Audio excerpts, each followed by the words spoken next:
Okay, so this is a project over here, and what I'm going to do is I am going to show you example of a default method, right? Default method which was added to interface in Java 8. Let's add a main method signature also. Okay, and here in the code example which we discussed just now, the interface that we discussed was rollable, right? So here instead of rollable, let's use a similar kind of an interface called as bounceable. Anything that can bounce, okay, is of type bounceable. So let's add an abstract method called as bounce. Okay, and I am also adding a bounce factor over here, and it will be a constant. So I am initializing it to phi. This is public static final by default, and this is a public static final variable. If you declare a variable in interface, then it is public static final and it is treated as constant. The methods are public and abstract. Okay, so this is a normal interface, and then I am now writing a class ball which is implementing the bounceable interface. Okay, the moment I write this, it's going to give you error saying that hey, ball is implementing the bounceable interface, so it should provide the implementation for the inherited abstract method. This abstract method will be inherited in the ball class, and because it is abstract method, I need to override it and I need to give it a body. Okay, so let's override it.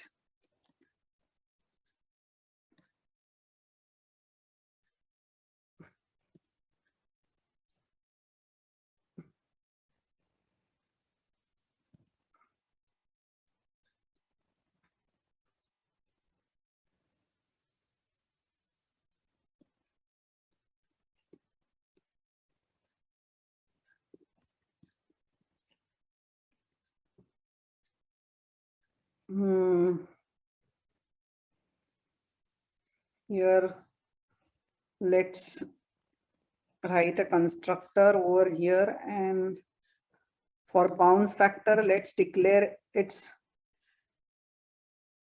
instance variable called as BF. So bounce factor equal to bounceable dot bounce factor, and I will just go ahead and here I will say this dot BF. Okay, so this is the implementation for bounce method. Now let's invoke the bounce method. How you are going to do it? Just bounceable b equal to new ball and b dot. So this is runtime polymorphism for you. Till now, I have not added a default method to this class. Now let's add a default method. Suppose I add a method called as, not here, I have to add a default method to the interface, right? By mistake, I was adding it over here. I have to add it over here. Default show bounce entity. So I want to show which is the entity that you are trying to bounce. So we will take the entity name as an argument. Okay. Return type is what? Void. Okay. And it is this is a default method, right? So you have to provide a body. If you don't provide a body, it is going to give you a error. This method requires a body instead of a semicolon. Why? Because you have prefixed it with the default. All default methods inside interface need to be implemented. Okay. So what we are going to do? System.out.println.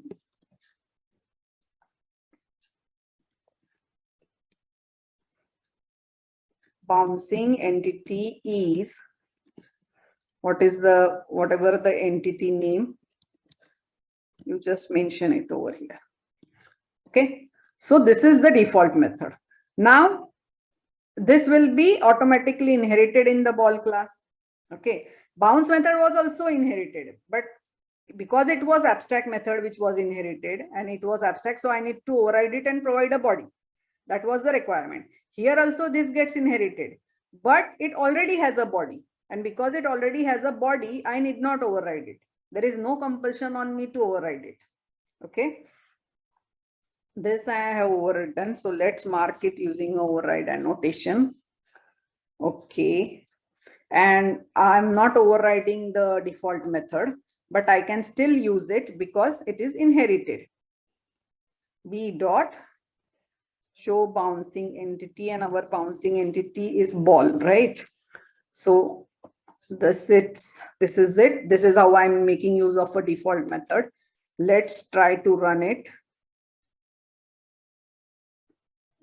See, this ball is bouncing with the bounce factor 5 and bouncing. This is our default method being implemented. It's showing output bouncing entity is ball. Okay, so this is how I can. So let's say that in our first increment, only this much functionality was there in the interface and class ball was implementing bounceable. Later on in the second increment, I went ahead and I added this functionality. But after adding this functionality, I did not touch. I had to do no modification to the class ball. What I did is on the bounceable interface reference, I just ended up calling my or invoking my default method directly. Okay, this is what I did. Just add a default method inside the interface and invoke it on the interface reference. Okay, and it is done. Okay, now I have written a class ball. Similarly, suppose there was one more implementation class. Let's call it as a tire. Oh, let's call it as a tire because tire is also bounceable type. Okay, interface reference as tire. Okay, and over here, let's say that ball for a ball is little more bounceable. So bounce factor for a ball is 5 times higher. Whereas over here, the bounceable factor for tire is whatever the interface is having a bounce factor as 5. That is okay over here. So we will just assign it as it is. Over here for ball, we have multiplied it with 5. Okay. And here we will say tire is bouncing with bounce factor so and so. And what we will do over here, again, B is the bounceable reference. I can make it to point to a new implementation class. In this case, it is tire.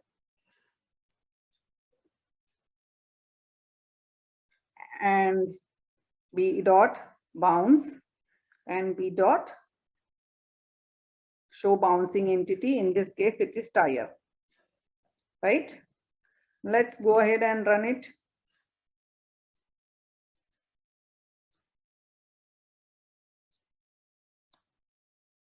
Okay. So for ball, we have incremented the bounce factor by 5 times. So it is showing 25, and for tire, it is still 5, and the bouncing entity is tire. Okay. So this is how we implement default method. One thing you can do is that instead of calling, instead of creating a reference over here and calling the methods over here, we can also, if you want, we can also have a,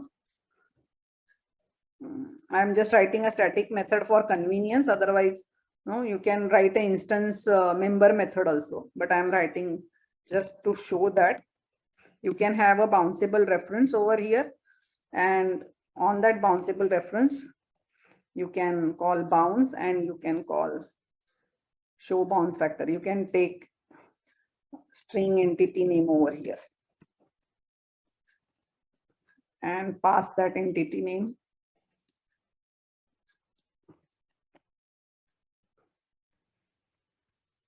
Once you do this, you can also just over here, you can also invoke new ball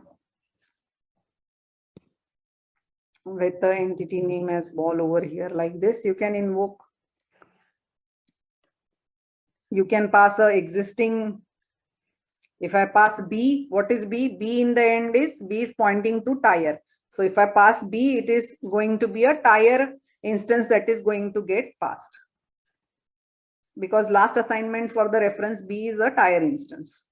Okay. So I will just comment out this part.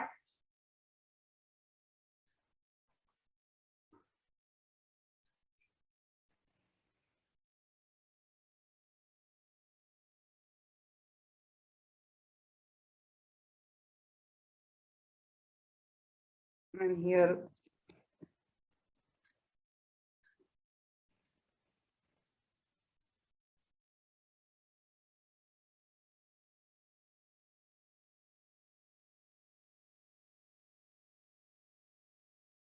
okay, so you can pass it to a method like this, okay, which is taking the bounceable reference.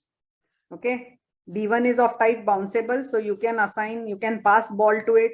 Ball is implementing bounceable, so ball is of type bounceable, so ball instance will go and it will be assigned to b1, so that when you say b1 dot, when you say b1 dot bounce, it is going to invoke the bounce method of the ball. And show bounce entity, because it is a default method and it is inherited in the ball class, it will be invoked as it is. You are not overriding show bounce entity inside the ball. So whatever the default method implementation which was provided in the interface, the same will get invoked. For tire also same thing. When you pass b1, b1 is of type tire, so it is going to invoke bounce method on the tire. And when you say show bounce entity, again, show bounce entity is not overridden inside the tire class. So it is going to implement the show bounce entity method, which was coded inside the interface. It is not inside the interface. It has got inherited inside the tire class, but its implementation is still the same because you have not overridden it. Okay. When you pass ball instance in b1 and you say b1 dot show bounce entity method which was there in interface, it got inherited in the ball, and the same implementation which will be invoked because you are not overridden it. Suppose I go ahead and I override. So now you know how the default method works, right?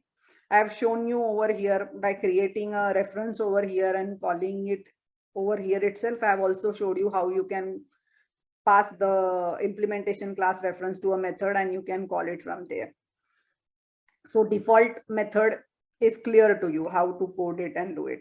One more thing, as I told you, that it's your choice in class ball whether you want to override the show bounce factor method or default method, whether you want to override it or you don't want to override. Suppose in class ball I don't want to override it, but I want to override it inside the class tire. So what I will say, override.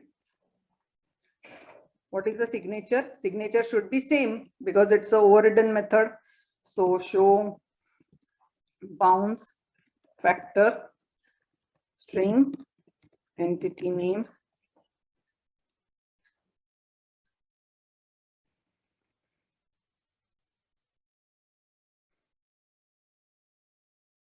show bounce entity. What is the name? Show bouncing entity, right?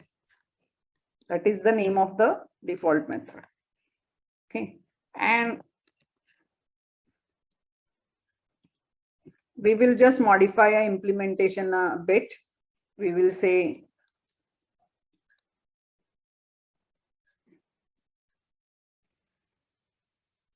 we will provide some different string over here, is bouncing with bounce factor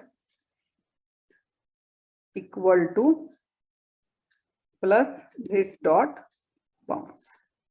Just to show you that if I'm not happy with the implementation which is provided in my interface, okay, I can always override that default method inside my implementation class. So say out of the two classes, one I have not modified, I have just kept it as it is. Second one I have modified because I want some different functionality here. And that's also fine. So here, now this time when I run, what will happen? For ball, you will see that when I pass ball instance over here and I say b1 dot show bounce entity, it is going to invoke the inherited method, default method. This default method which is inherited in ball, it is going to show bounce entity is ball. But when I pass a tire instance over here, b1 is passed, what is going to happen? You say b1 dot show bounce entity. So what is going to happen at runtime? JVM, what it is going to do, it is going to say that, okay, b1 is pointing to tire. So when you invoke show bounce entity, it is going to search for show bounce entity inside the tire class. If it was not there in a tire class, then it would call the inherited method from the interface. But right now you have overridden it inside the tire class. So it will call that overridden method show bounce entity from the tire class. So it is going to invoke this method over here, and it will show you output as tire is bouncing with bounce factor so and so. Okay, so let's see.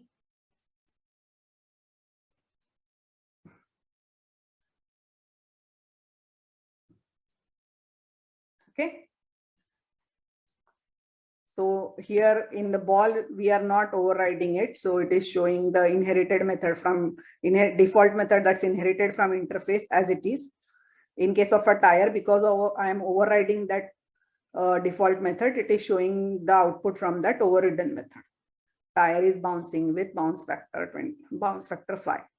So is it clear to you how to write a default method, how it is auto available in the implementation class? And because it has a body, you need not override it. Its implementation is already there. It's no longer abstract, so you need not override it. But it's your choice. If you're not happy with the existing implementation inside the interface, you can always go ahead and override it. Okay. So backward compatibility is there.